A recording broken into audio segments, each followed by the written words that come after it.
If you haven't figured out by now, there's a bit of a cadence to every single Liberal scandal. It involves giving contracts worth hundreds of millions of dollars to your friends, and then, oops, they don't do any work, and taxpayers start asking questions. Then the cabinet minister resigns, and rinse and repeat. Hello, I'm Adrienne Batra. With me are Brian Lilley and Warren Kinsella. I am, of course, Brian, talking about the latest Arrive scam scandal, where we saw the Auditor General issue what I'm being charitable when I say scathing. It was horrendous report where it was supposed to be $80,000 for this Arrive Can app. Turns out to be over $60 million, could be even more. This audit shows a glaring disregard for basic management and contracting practices throughout Arrive Can's development and implementation. I'm not wrong, and I don't think in my assessment that this is sort of the how things go. But yet, so far, no one has had to quit over Arrive scam. Yeah, I was going to say there's been no resignation from Bill Blair or Patty Hajdu yet. And I pick those two in particular because they were the ministers in charge at the time.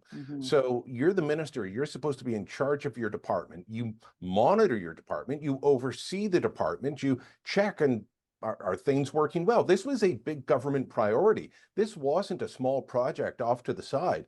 They wanted it. They wanted to push it.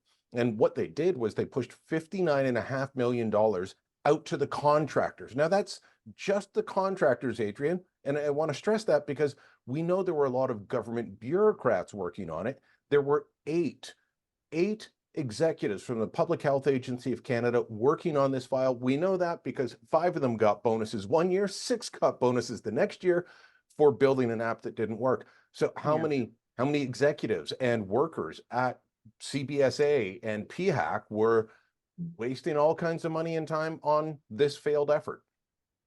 Warren, I want to harken back in another bad memory to the We Charity scandal that cost Bill Morneau, the former finance minister, his job. It was a similar sort of situation. A program was created and developed. It haphazardly went out the door, and all of a sudden, a single source contract for over $1 billion is handed over to Justin Trudeau's buddies. In this instance, this GC Strategies has received, as La Presse is reporting, over $250 million in contracts since 2015. There's apparently only 4 employees at this company. 44 of those contracts, as is reported, Warren, are sole sourced. So I'm wondering, at what point does Jagmeet Singh, for example, say enough is enough?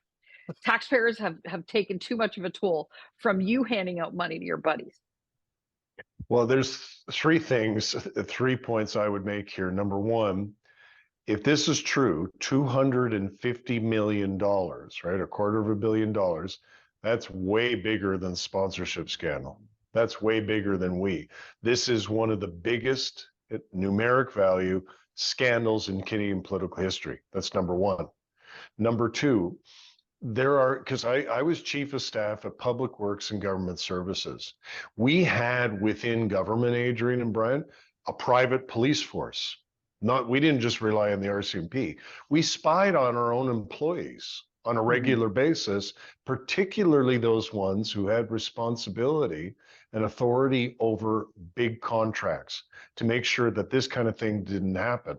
Where were those people? Where were those internal oversight mechanisms during this whole process? Why was finance signing the checks? Why was Public Works sending them out? There's other ministries here that are on the hook. And the third point I'd make is this. Like, after all of this money, after all of this scandal, after all of this wrongdoing, the stupid app didn't even work. Like that would have made it just feel a little bit less painful if the thing had ever worked. It didn't even work. That laughable line in it that it sent 10,000 people telling them messages saying you have to quarantine back in June 2022. They didn't need to quarantine. That was one of the mistakes. I mean, that's a pretty bad bug.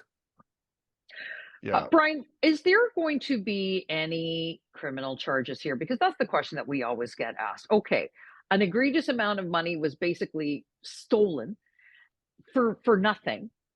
who is going to be held accountable? Forget Haidu, forget Blair. I mean, we know that they're not going anywhere anytime soon. I mean, the only thing we can hope is that the voters in their riding toss them after the next election. But that said, will there be any sort of criminal probe into this latest?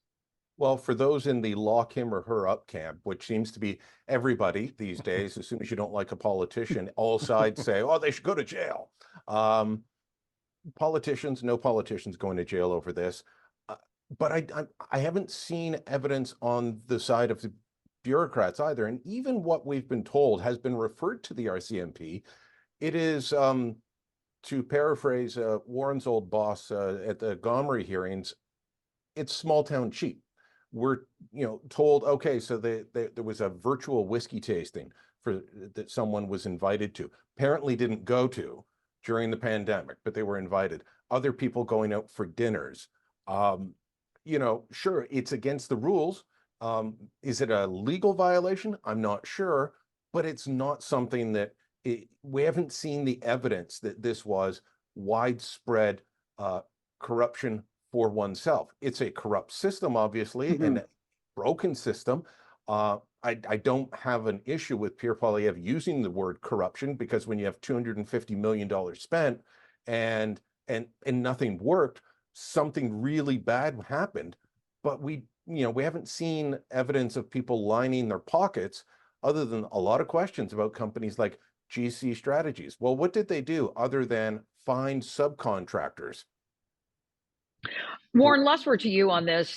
Your take, if there will be any, I mean, is anybody going to be held accountable for this? Well, putting on my lawyer hat, typically in any government spending scandal, whether it's here or Europe or the United States, you have really 4 charges to go after people with. One is theft, obviously stealing things that belong to the people. One is fraud. And one is breach of trust. And breach of trust is a pretty wide category. So basically acting in a way contrary to your duties and breaking the criminal law. There's a 4th one, though, here that I would be very interested in, which is bribery.